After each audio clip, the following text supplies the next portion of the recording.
ಜಿಲ್ಲೆಯ ಹುಕ್ಕೇರಿ ತಾಲೂಕಿನ ವಿದ್ಯುತ್ ಸಹಕಾರಿ ಸಂಘ ಸಂಸ್ಥೆಯ ಚುನಾವಣೆಯಲ್ಲಿ ಚಿಕ್ಕೋಡಿಯ ಮಾಜಿ ಸಂಸದರು ರಮೇಶ್ ಕತ್ತಿ ಮತ ಚಲಾವಣೆ ಮಾಡಿದರು. ಬಳಿಕ ಜನತಾ ಟಿವಿ ಜೊತೆ ಮಾತನಾಡಿ, ಇವತ್ತು ಮಳೆರಾಯನ ಕೃಪೆಯ ನಡುವೆ ಮತದಾನ ನಡೆದಿದೆ. ಚುನಾವಣೆ ಅಧಿಕಾರಿ ಜೊತೆ ಮಾತನಾಡಿ ಮತದಾನಗಳು ಸಂಪೂರ್ಣ ಮುಗಿಯುವವರೆಗೂ ಅವಕಾಶ ಮಾಡಿಕೊಡಬೇಕು ಅಂತ ಹೇಳಿ ವಿನಂತಿ ಮಾಡಿಕೊಂಡಿದ್ದಾರೆ. ಇದೇ ವೇಳೆ ತಮ್ಮ ಗೆಲುವಿನ ವಿಶ್ವಾಸವನ್ನ ವ್ಯಕ್ತಪಡಿಸಿದ್ದಾರೆ.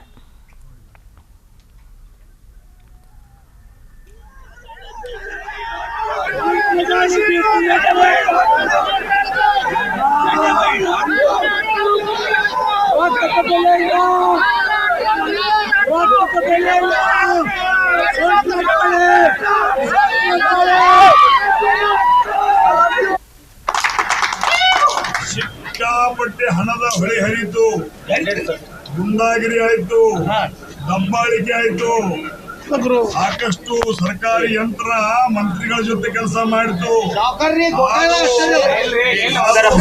ನನ್ನ ತಾಲೂಕಿನ ಜನ, ನನ್ನ ತಾಲೂಕು ನನ್ನ ಜೀವ ಹೋದ್ರು ಅಷ್ಟು ಹೋದ್ರೆ ನನ್ನ ತಾಲೂಕ ಬೇರೆಯವ್ರು ಬಿಟ್ಟು ಕೊಡೋದಿಲ್ಲ ಅನ್ನುವಂತ ಹಠಕ್ಕೆ ಕರ್ನಾಟಕ ರಾಜ್ಯ ಮೆಚ್ಚಿಕೊಂಡಿದೆ, ಉತ್ತರ ಕರ್ನಾಟಕ ಮೆಚ್ಚಿಕೊಂಡಿದೆ, ಜೊತೆಗೆ ನನ್ನ ಬೆಳಗಾವಿ ಜಿಲ್ಲೆ ಮೆಚ್ಚಿಕೊಂಡಿದೆ.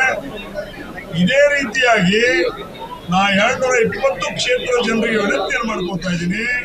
ತಮ್ಮ ಕ್ಷೇತ್ರ